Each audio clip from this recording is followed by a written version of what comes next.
Ladies and gentlemen, welcome into the video. Over the last few months, we've had a bunch of new information come out about Saints Row the reboot, and I want to go through all of it now, because I don't know how many of you know this, but obviously Saints Row 4 was released in 2013, 9 years ago now, and so what we're really looking at from Saints Row reboot is kind of like an unofficial continuation from there, and kind of pretending like things didn't go so crazy in Saints Row 4, Saints Row Gat Out of Hell, and also Agents of Masters as well. And they do seem to be going kind of back to the roots with something thematically and in terms of like a vibe in the middle of Saints Row 3 and Saints Row 2.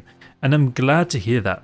I really liked the grounded way in which Saints Row 2 played, in terms of plot and story and character development, while still having a lot of fun things that you could do.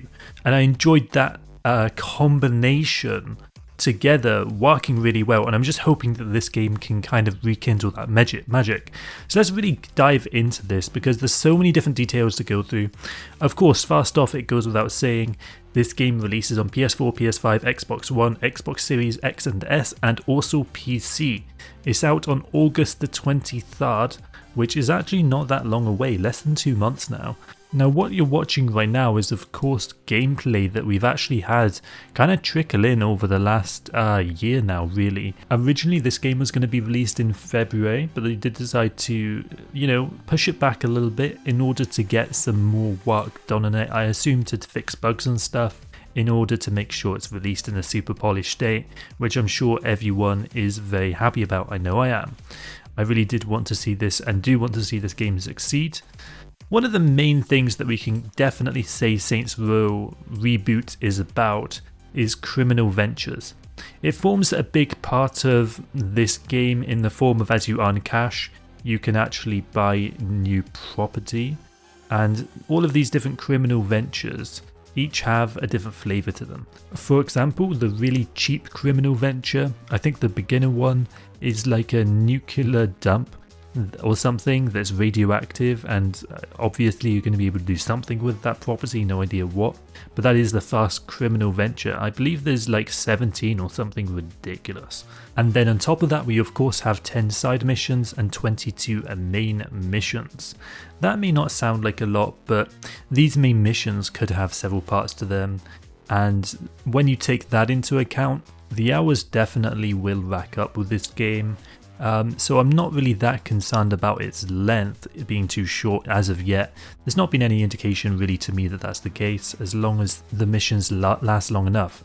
One of the things, however, I am slightly concerned about is definitely the kind of new Zoomer characters which are very hipstery, and I don't mind that if there's one or two of them, but having all four in that kind of category and not having anyone that's like more grounded to what you'd expect a gang to look like, to me is necessarily not something that I would be super used to in, say, a Saints Row 2 game. Likewise, all of the gangs kind of having a kind of like aesthetic that isn't really reminiscent of anything like Saints Row 2 in terms of really trying to have, at least thematically in terms of their appearance, have a like gang-like theme. Really, they've strayed away from that with Saints Row Reboot as well. So those are two things that I'm actually kind of concerned about, but there's definitely a chance that they get it really right, that the bosses are really cool, for example, the characters within each of those enemy gangs are really good, and if they do pull that off, they could entirely wipe what I'm saying off the face of question. And so on that front, for now, I'm going to remain cautiously optimistic that they're going to be able to deliver what hopefully should be some wonderful characters to go along with each of those very unique and creative gangs that we got, rather than the more traditional things we would be used to. I think it would be fair to say that one of the main things that the marketing team of Saints Row has tried to push is customization. It's yet to be seen if that's a main push for the game developers, but it definitely is something that the marketing team has been really pushing. In every single trailer, really, we've seen a bunch of customized options for both your house or your like gang hideout, but then also on top of that, your character itself. I think maybe your team members and their outfits, and then on top of that, You also have car customization and gun customization.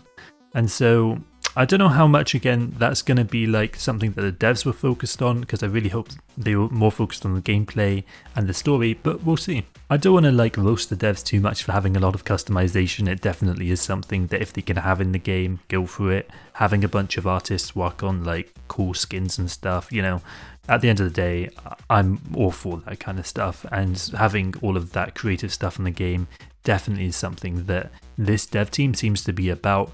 They really do like trying to push the boat as far as they can and push the envelope, rather than sticking to what they're used to. The devs have also said that this is going to be the biggest map that they've ever done yet for a Saints Row game.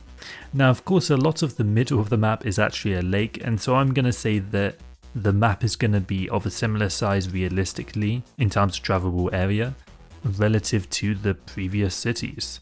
Now, there are also a few different versions of this game that it's worth mentioning. Of course, the normal version is just the base game, but then you can also purchase a gold and platinum version. The gold version gives you an expansion pass, which is of course going to give you some DLC.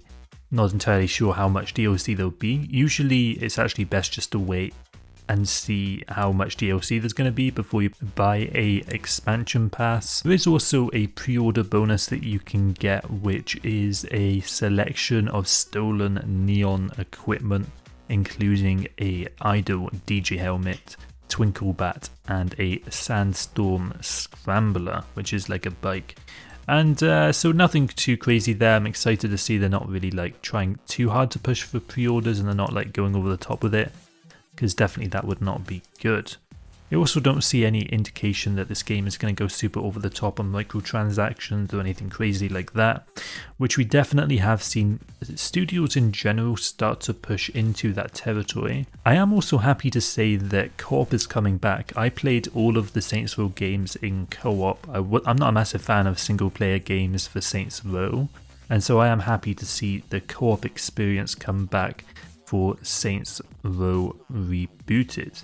We do also know that even though it is a new story, an entire new reboot, and so essentially all of the old lore and the old characters, it's essentially wiped off, and that's an entirely new, different universe.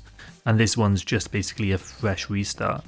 Even though that's the case, they are going to have Easter eggs nodding to previous games in the franchise. Given that Saints Row 2 and Saints Row 1 had been released so long ago, and Saints Row 3 as well, it does make sense that they did this route rather than try to like say they went back in time or something, because even though they could have done that, I think it makes more sense to do it this way, because the lore surrounding the game is a little bit older now, and it isn't something that I think we can expect everyone to be up to date on. And so just restarting from fresh I think makes sense. Now, if you're not already, I do also encourage you to subscribe to the channel, because I release Saints Row videos every other day, and I talk about a bunch of different topics, a new topic every single other day. Really recommend you subscribe to the channel, it helps the channel a bunch too. I also encourage you to leave a comment if you would like to, and feel free to like the video as well. Have a wonderful day, subscribe, GG, bye bye.